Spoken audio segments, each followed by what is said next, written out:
Sì, Ok, via. Allora, buongiorno a tutti, buongiorno al collega Gilberto, buongiorno ad Andrea Spagna che oggi ci ha onorato della sua presenza. Oggi condividiamo un altro racconto di chi è stato coinvolto all'interno del progetto Excover. Andrea, ti chiederei brevemente di presentarti, quindi insomma per quali enti, organizzazioni, lavori, operi e qual è il tuo ruolo? allora, io mi chiamo Andrea Spagna e ho 49 anni, e sono il sindaco di Frontino e faccio parte col mio comune dell'Unione Montana del Montefeltro e del Parco del Sasso Simone Simoncello.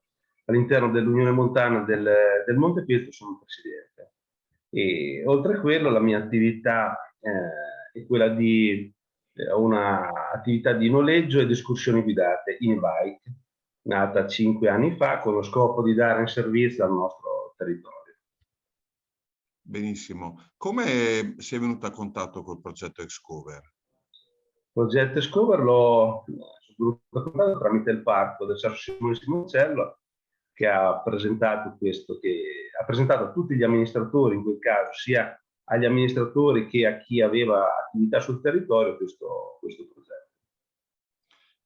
Ovvio che tu sei tra gli attori che ha partecipato attivamente sia dalle prime fasi informative, diciamo, che nelle fasi successive di sviluppo, analisi e progettazione. Cosa pensi in generale, diciamo, di questo tipo di esperienze e questo tipo di progettualità? Allora, tutte le progettualità che hanno la mira e l'obiettivo di fare sistema sono quelle che vanno nella direzione giusta. Tante volte noi, sia da amministratori che da operatori turistici del territorio, purtroppo conosciamo scarsamente il nostro territorio. Siamo bravi nel nostro circondario, però al di là di quello che è il confine comunale o spesso magari due comuni più avanti, facciamo sempre un po' fatica.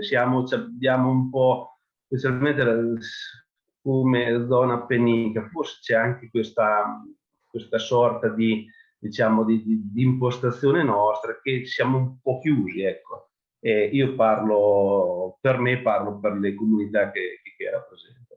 Questo invece obiettivo ci dà la possibilità, oltre a conoscere il territorio, di interagire con tutti i soggetti del nostro territorio.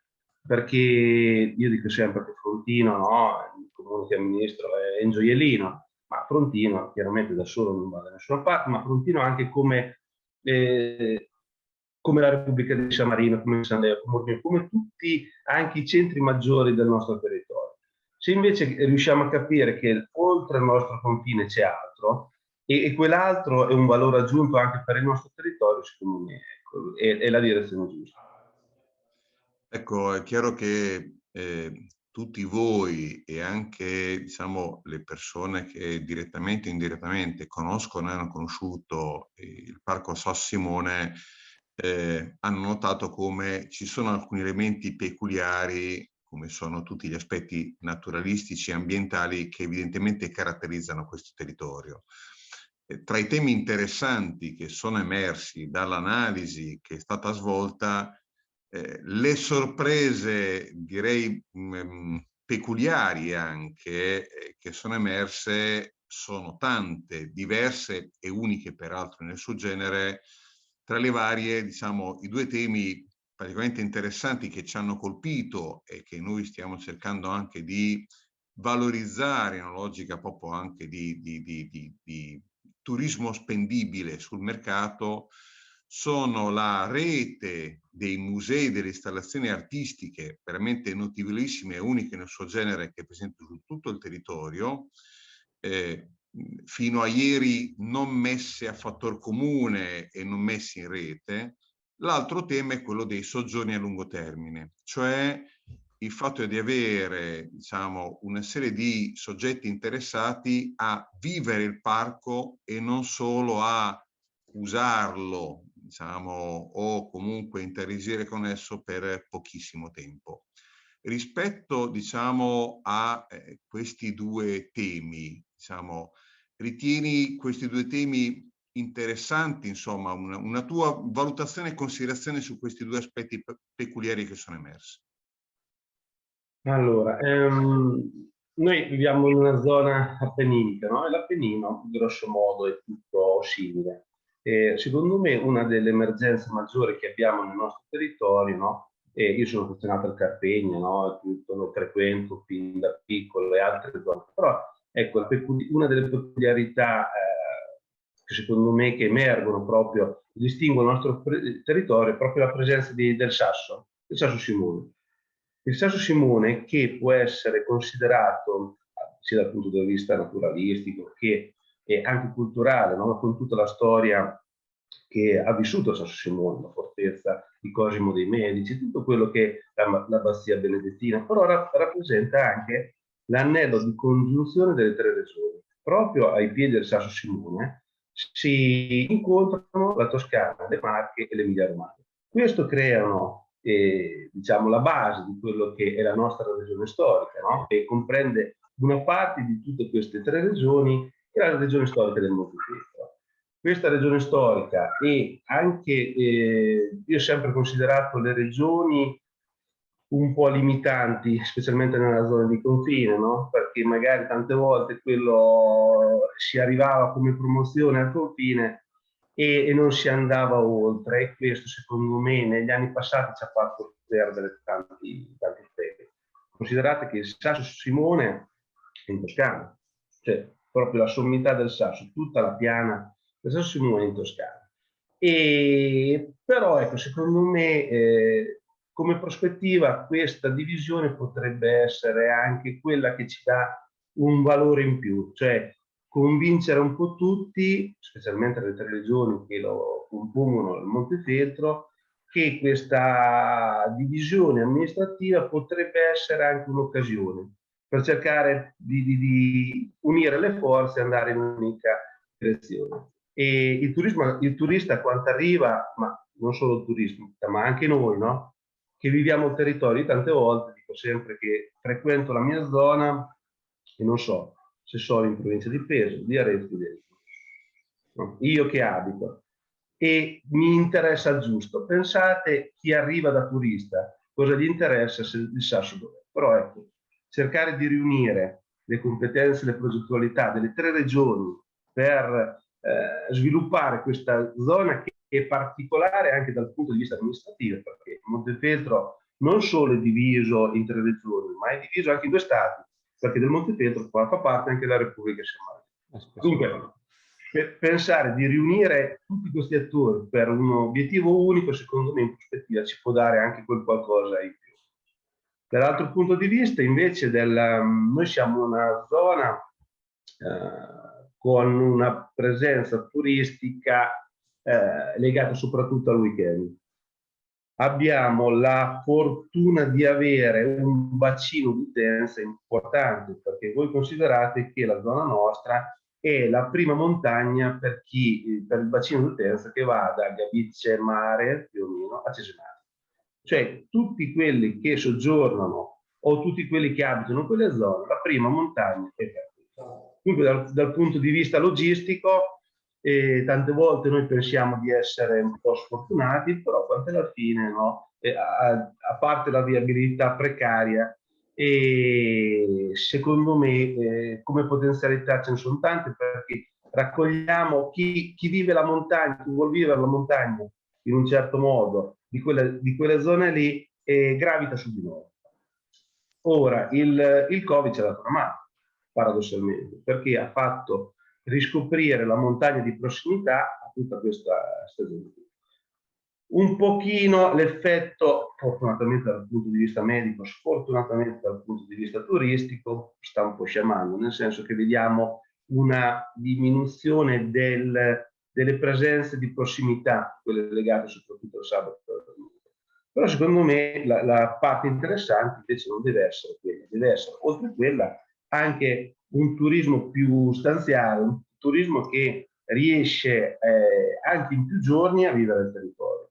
Per vivere il territorio bisogna avere i servizi, bisogna avere i servizi e bisogna metterli in rete, bisogna sapere che c'è la possibilità, io parlo da imprenditore, no? Di venire a soggiornare nel Montefeltro, in questa zona del Montefeltro, e di avere magari direttamente nella struttura ricettiva dove uno alloggia la possibilità di avere nei bike per fare un'esperienza. Nei bike che puoi andare sia da conto tuo, sia con una guida e ti fa vivere il territorio.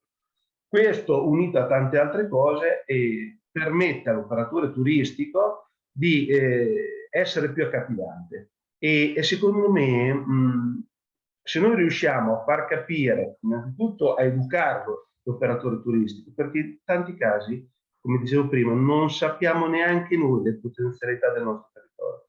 E io dico sempre che da sindaco, una delle figure più brutte, tra virgolette, uno dei momenti in cui mi sono sentito un po' più in imbarazzo, è stata quando ho incontrato un turista a Frontino e mi ha raccontato la sua esperienza dicendomi che aveva soggiornato in una struttura turistica di Frontino e con l'intenzione di andare a fare trekking su Sasso Simone.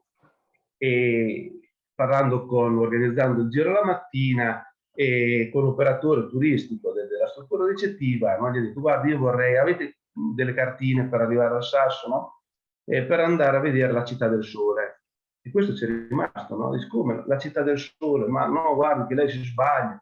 Cioè, non è pensabile, non è possibile pensare che un operatore turistico della nostra zona non conosca il territorio. Questa è la pubblicità peggiore che noi possiamo fare. Però, d'altro canto, invece, la progettualità e il mettere a sistema tutte le piccole realtà che sono presenti nel nostro territorio, e questo possono farci avere una prospettiva migliore e permettere al turista, anche se non ne usufruisce, ma di sapere che c'è un qualcosa da fare o visitare nel nostro territorio. Ecco, sulla base delle considerazioni che abbiamo condiviso, a tuo avviso, come cambierà il modo di proporre il Parco Sasso Simone sul mercato proprio a livello turistico? Ma cambierà proprio in considerazione dei discorsi che ho fatto prima.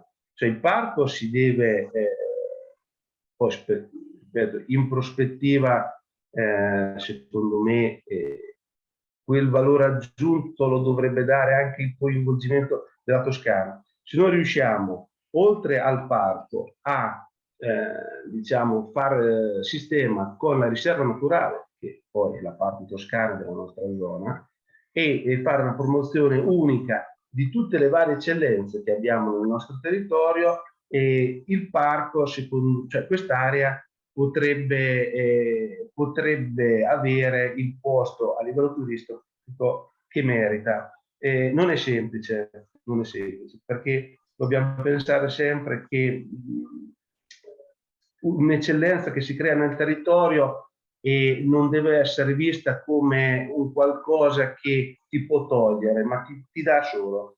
Una bella struttura, faccio l'esempio, una bella struttura di riferimento, un albergo con la spa non deve essere visto dagli altri come cioè è un qualcosa che ti dà, perché ti permette nel tuo territorio di far venire varie tipologie di persone.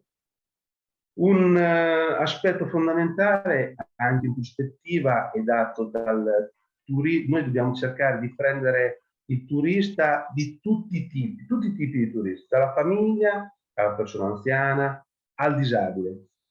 Come Unione Montana stiamo portando avanti un progetto importante proprio per dare la possibilità alle persone disabili di utilizzare tramite appositi mezzi, carrozzine particolari, di poter visitare il nostro territorio, anche i luoghi che un pochino più difficilmente raggiungibili, e da tutti. Dunque, una persona anziana che ha delle problematiche, oppure una persona disabile, con questo progetto, con un itinerario particolare, con dei percorsi particolari, con delle attrezzature particolari, sarà in grado di vivere il nostro territorio al 100%. Noi abbiamo fatto qualche giorno fa un test, sono venuti proprio un signor da Arezzo, e da Arezzo siamo partiti da vicino, diciamo sotto il Monte Carpena, al Cippo, per intendersi, e questa persona è riuscita con questa carrozzina ad arrivare proprio sulla sommità del Carpegno. Questo secondo me è stata una delle soddisfazioni maggiori dal punto di vista sia imprenditoriale che politico. Indubbiamente. Andrea, allora grazie per la tua disponibilità, grazie anche al collega Gilberto. Ti salutiamo e speriamo di rivederci prestissimo, ovviamente, all'interno del parco. Buon lavoro. Grazie. Ciao Andrea. Ciao.